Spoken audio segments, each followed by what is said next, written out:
Hey guys, welcome back to the channel. Behind me I got a 2007 Nissan Armada.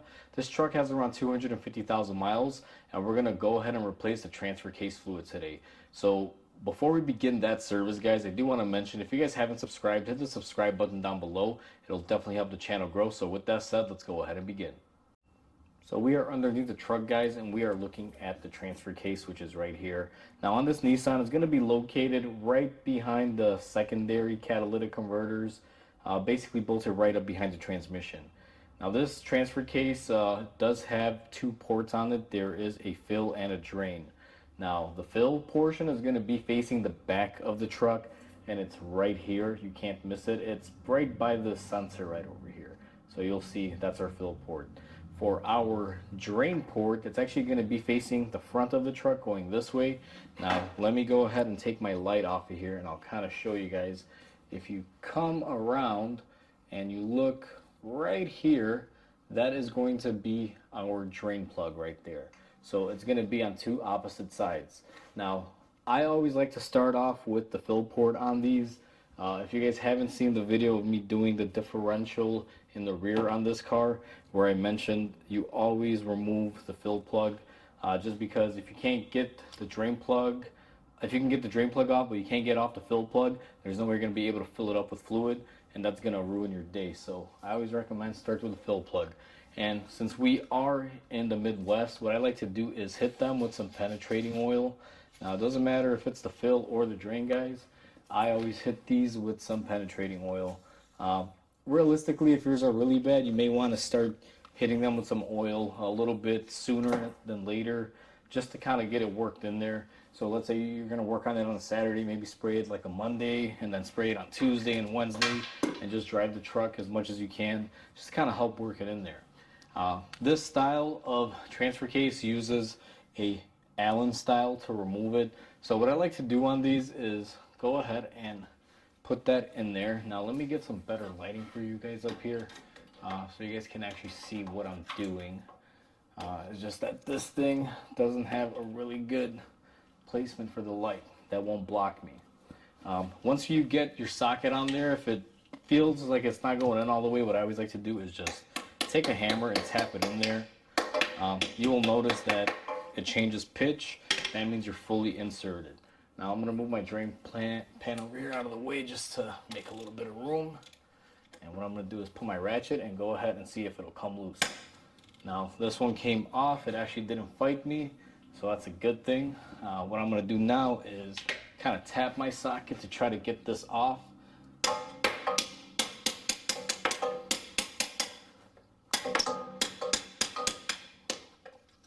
It's easier to remove your socket now guys than later, because once you unthread it, you're not going to be able to get this off very easily. So I always try to get it off while I can. Just kind of give it a little back and forth motion here and they usually come off. Just like that. Now what we're going to do is go ahead and just unscrew our fill port.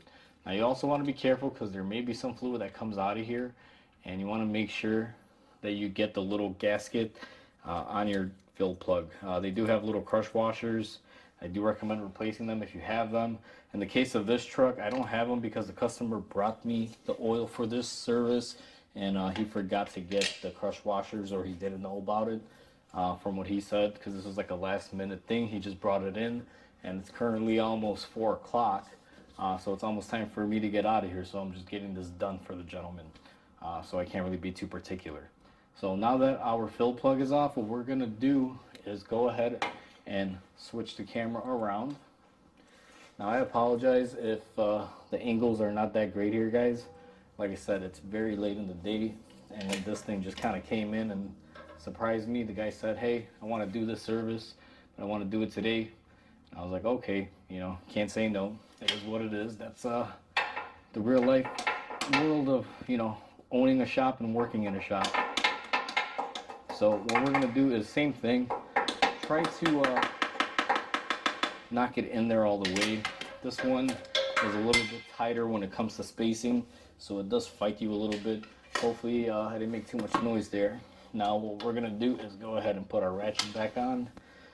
And it's a little difficult because my drain is here because I don't want to make a mess. I'm trying to catch every little bit of fluid that I can, because sometimes this oil can be very smelly, to say the least. And now I can't even see here, so let's just get our socket worked in. All right, so let's go ahead and crank this loose. All right, and it came off very easily. I'm actually very surprised, but also very grateful, because sometimes this can fight you and become a big issue. So now what we're gonna do, and I'm going to position the camera back here so you guys don't get any oil on you there. Push my drain pan forward and just try to collect as much of this fluid as I can. And there you go. Now this Nissan takes Matic D. If you guys can't find Matic D, Matic S also works, or whatever oil is designed to work within the parameters of Nissan specification, Matic D or S. What I'm going to do is go ahead and let this drain out for a little bit, and I'll bring you guys right back. So it's been a couple minutes, guys, and it's still flowing a little bit. Now, what I like to do to kind of clear these out, and again, if you watch my differential video, you know I do this. I take the new fluid, and it's going to be on the opposing side here where the fill port is, so you're not going to be able to see this, but I will show you how to fill it. And what I like to do is I squirt a little bit of fresh fluid, and you guys can see it's coming out red there. The reason why I do this is I try to flush out anything that may remain in the bottom of the transfer case. So I just kind of add some new fluid, and it should basically leak it all out or bring it all out if there's any impurities or anything left in there. And it's always best practice to do that. Now, I'm not saying use a whole bottle of the oil. If you want, you can, but I just use a little bit. Like in this scenario, I believe this takes 3 or 4 quarts, and it's not quite all the way to, let's say 3 or 4. It's like 3.8 or 2.8. I got to check the specs exactly. So I know I have about 0.2 of the quart to use as a little bit of a flush, just to help extend the life of everything. So what I'm going to do is go ahead and let this drain out a little bit more, and then I'm going to go ahead and plug it up. It's been a few minutes, guys, and it's still having a continuous drain, but it's nice and clean red fluid. Now, I'm going to go ahead and reinstall the drain plug, but one thing I do want to mention is there is a magnet on the drain plug. Make sure you clean it up and check it for any big debris before you go ahead and reinstall it. And once again, if you guys do have new crush washers, you would install them at this time. It's very cheap insurance to do so. I've gone ahead and I cleaned my crush washers off, and like I said, I have to use the crush washers that came off because the customer didn't bring them to me. This customer brought me his own parts, and as much as I don't like that, I'm not gonna say no to a job because of that. That's a whole other topic and another video that I'll probably do in the future. But for right now, if customers bring me parts, I don't mind working with it depending on what the job is. So now I'm gonna go ahead and tighten up my drain plug, and these don't take a lot, guys. There is a torque for it. However, I've been doing this for so many years. I am actually an ex-Nissan tech, so I kind of know how these feel when they're nice and tight. After you do this for a while, you kind of know what is what here. So just be mindful of that. Don't over tighten it because it will go into aluminum and you will damage something. So what I'm going to do now is go ahead and switch you guys and put you in the back by the fill plug, and let's go ahead and fill up this transfer case. Alright guys, I have you positioned by the actual fill port here. Now you're going to see some red fluid here from when we filled it up. I spilled a little bit when we did the drain to try to flush it out. And what we're going to do is we're going to take our bottle, and I have this little tube and a cap screw contraption. We're going to go ahead and put it in the fill port and go ahead and squeeze in some new fluid. Now you want to make sure you get it really good in there, otherwise you're going to lose precious fluid like I did just there, guys. So just make sure it's in there good. This does take about 3.2 quarts of fluid. So I'm going to go ahead and fill this up here, and I'll bring you guys back when it's full. Alright guys, so we went ahead and we filled it up. You will see it's basically overflowing right now. What you're going to want to do when this happens is give it about a minute. Just let it overflow a little bit before you go ahead and top it off. I usually let the stream die down. And what I'm going to also do here is kind of just stick my finger in there and check the oil fill. and we can see that we have the proper amount in there. So we're just going to let it dissipate a little bit, and then what we're going to do is go ahead and screw on our fill port plug, and again replace the gasket if you guys have a new washer for it. Otherwise, clean it up and then reinstall whatever you have.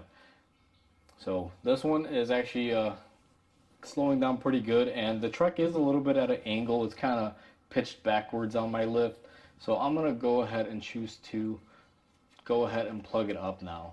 And what I'm gonna do is go ahead and tighten this up. Alright guys, so I went ahead and I tightened everything up, and one thing that you always got to make sure you do when you get to this stage is go ahead and clean up after yourself. If you leave this all oily, customer may think they have a leak, and if you were the last person to touch it or do something in this general area, you will take the blame. And to be honest with you, if you are working sloppy and not cleaning after yourself, you should be taking the blame, because when you get paid to work on customers' cars, you get paid to see the job in and out. I've worked with techs that, well, let's just say they would say things like, well, I'm not a cleaning woman or a cleaning lady or this or that. And in my eyes, it's like, if you're getting paid book time or you're getting paid to work on a car, you're getting paid to clean and to do the work. I mean, it's multifaceted is the best way to put it. You gotta be able to do a lot of different things in one. It's not that you're just a mechanic and you're just gonna do everything and you can't clean up after yourself. So always make sure you clean up, guys. Wipe off any residual areas with brake cleaner, and then spray them and clean them. Just make sure it's a nice, clean, tidy job so the customer doesn't think they have a leak and they don't have to come back in your shop and you have a comeback just to lift it and find out that you just didn't clean it up, because no one likes to do that and work twice as hard for no reason. So once you do all that, you're pretty much all set on your transfer case service. Alright guys, so we're basically done right now. That's how you do the service when it comes to this particular job. It's quite simple, and like I said, this goes across a lot of different trucks for Nissan. Nissan Titan, Nissan Armada, they're virtually the same thing, and it goes starting from the year 2000s all the way up. Even Nissan Xteras have a similar design, so you can apply this to a lot of different Nissans. Even Toyotas, they all, they're pretty much similar. A differential is a differential. There's only so many ways you can get oil in and out of them. This is the easiest one with a drain and fill plug, and like I said, some other manufacturers have it where you got to unbolt the cover. However, luckily for us, this one's an easy one. So hopefully this video is helpful. If you own this truck or you plan on doing something similar to this, guys, please comment, like, and subscribe. It definitely helps the channel grow. And with that said, I'll catch you guys on the next repair. Until then, hope you guys have a wonderful day.